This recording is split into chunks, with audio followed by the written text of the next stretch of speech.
Hey Radiant Souls, welcome back to my channel. Today I want to debut a new feature. If you couldn't guess, I mean, can you guess what it's going to be about? How about answers to your questions? So if you have something that you want answered in a future video, drop me a comment below or on any of my other videos, because I like to look through the comments to see where I can pull something out that maybe I can talk about in a future video. So this wouldn't be like a private reading or a reading for your pet or anything like that, but a general question. If you're new here, hi, welcome. My name's Heather Mays. I'm an author, artist, animal communicator, intuitive counselor, and I'm on a mission to help you connect with your divine radiant light, which is really a nice way to say your authentic self, and to further the connection and deepen the connection that we have with all life. And I do that through a number of different services and through chats like this on my channel. So the question I want to answer today deals with two different kind of intuitive skill sets, if you will. And some of you may have heard of remote viewing. And I got a question asking about my energetic signature portraits and how they relate or don't to remote viewing. So if you are not familiar with what my energetic signature portraits are, I'm going to drop a link in the box below. I will show one right here as well, just so you have a little awareness of what it is. And just quickly, those are intuitive art pieces that I channel that kind of display your energetic signature. They are, I mean, I don't know how else to say it. It's an energetic signature portrait. That is you. That's your energy. It's a little bit of your aura. It's a little bit of your personality. It's all blended into this delicious little piece of art. And I do those on a commission basis for anybody who wants them. So if you're interested, check out the link below. So the question for today came from Mary, and Mary, thank you. It's an amazing question, and I'm so excited that you asked it. And her question was, is the drawing that's the end result, so meaning like a completed portrait, like you just saw, is that somewhat of or called remote viewing? So like, is the energetic signature portrait a product of remote viewing? And the answer is no. It's not. So thanks, that's today's video. No, I'm just kidding. I didn't bring props to give a short answer, right?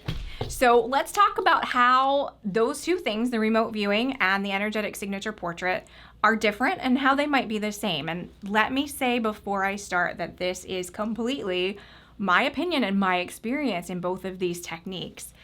I don't know anybody else who does energetic signature portraits. That's kind of just my thing that I started doing. So I'm answering for that specific process that I do. And even somebody who does intuitive art might have a different way that they do it. So I can't speak for all of that. And I can't speak for every person that ever has done remote viewing, because everybody might have a different approach. But let's start just with those disclaimers in place. So I'm going to say this column is remote viewing. And you can't really see it. And this is my portraits. Isn't this fun already? This is so much fun. Oh, that's terrible. Terrible writing. So I want to talk about how they're the same as well when they do have similarities. So I'm going to stick that in the middle. So remote viewing, I'm going to say, and again, this is just me, but it is primarily physical.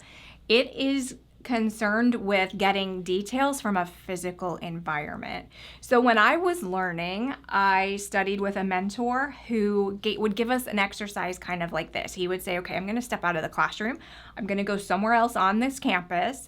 I'm not going to tell you where, but in about 20 minutes, I want you to tune in and get details from where I am.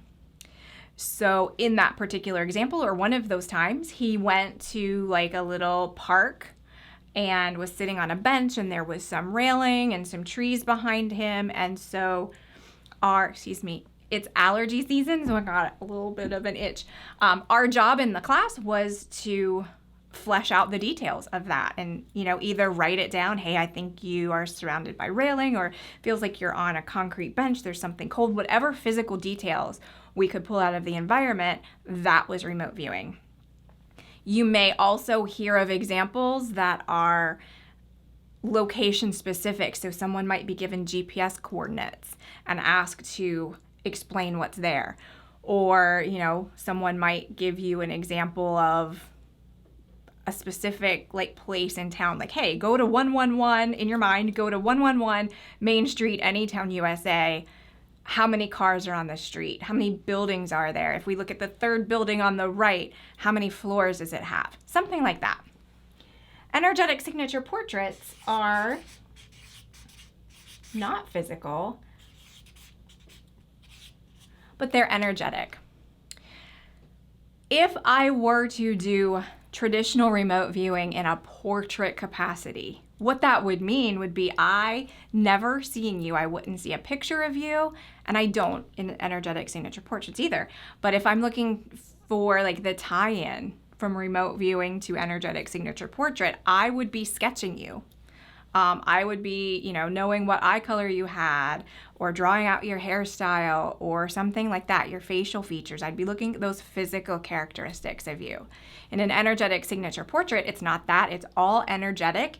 It's what is in the quantum field around you, what is in your energy body, what is in your aura, what kind of emotions are around you. So I might draw something based on someone being joyful or not. Maybe they're a little sad. Maybe they have low self-confidence versus a lot of confidence. Maybe they're an overthinker versus kind of going with the flow. All of that impacts the designs within the art and the colors within the art. So it's not physical characteristics. It's kind of energetic stuff. Where the two are similar here on this point is that they're both what I would call non-local. So both are dealing with something that is not right in front of you. You are projecting your awareness somewhere else to get either the physical details or the energetic information. So the next kind of point that I want to cover is with remote viewing. You're in the driver's seat. You are the person projecting that awareness, like I just said, out into the details. Sometimes you can work with a team of people, but it is primarily you still looking for those details. Someone might pick up different details and you collaborate that way, but it is you. With the energetic signature portrait, I work with a team of guides. So what does that mean? That means that I have beings in spirit or in other dimensions who come in to assist me in my consciousness, in my awareness, in that kind of intuitive zone that I get to while I'm creating the art. So it is not just Heather sits and finds or queries for this energetic information. Heather works with others who help supply some information. I hope that makes sense. Where we can say these are similar is that you're using for both of them what I like to call your energetic superpowers or your intuitive superpowers. So in short, it's too long of an explanation to give here, but I think a lot of you probably already know this. There is a separate set of senses called your extrasensory perceptions that kind of overlay our physical senses, and they correlate to each physical sense, but they are not of the physical world or the physical body. So you can think of clairvoyance versus physical sight, where you're physically seeing something with your eyes, the cones and rods within your eye sockets and your eyeballs are doing all that magical stuff to translate images to your brain. With clairvoyance, you're not physically, there's not that physical apparatus of the eyes, but you see an image in your head. And it goes for all the senses, clairaudience, clairsentience for feeling. There's a whole bunch of them, and they both come into play with remote viewing and energetic signature portraits. They all come into play with both of those. That's what I was trying to say. The next thing I want to highlight is, let me talk first about what I call kind of the triangle of intuition. And for me, there are kind of three main gears, if you will, that you can go in when you're doing intuitive work. and this font, this is going to be really small and hard to see, but there is achieving, there is perceiving, and there is receiving. So if you think about each of those, they're a little bit different. There's a different flavor. There's kind of a different texture to each of those. If you're achieving something, you're goal focused, you're kind of narrowing your focus on what you need to do. If you are perceiving, you might be, it's kind of a blend between achieving and receiving. You know what you're listening for, and you're listening out for that thing, but you're opening your awareness a little bit. And then receiving is kind of just like, things are coming in. So with remote viewing, in my experience, and there can be shades and grades of this, but it's a lot of achieving. Because like we talked about in the example, you're usually given something, or you're focused on a certain target, a certain area, a certain location. So you're kind of almost like you're fishing, you're kind of throwing your consciousness out to that specific thing. And with my portraits, while I am throwing my consciousness out to connect to a certain person's energy field, it's like once that link is there for me, then I'm switching more into perceiving and receiving. Because again, I'm working with that team of guides, and I'm perceiving really subtle things in the energetic environment versus things that are kind of heavier in the physical environment. Whoops, I'm gonna knock this notepad off, I know it. So the next thing that I want to talk about is with remote viewing, it's unlikely, or it's kind of uncommon that there would be an exchange of energy. With the portraits, there is an energy exchange. So what the heck do I mean about that? So with an energetic signature portrait, someone has asked me and given me permission to intuit and be in their energetic field. And if they haven't done that by hiring me directly or asking me directly, someone has done it for them. Maybe it's a gift portrait and they've said, by proxy, I give you permission to work with this individual. With remote viewing, since you're working with locations, there really isn't that energetic exchange where you're asking, hey, 111 Main Street, Anytown, USA, can I come look at your details through my mind, right? You're just kind of doing it.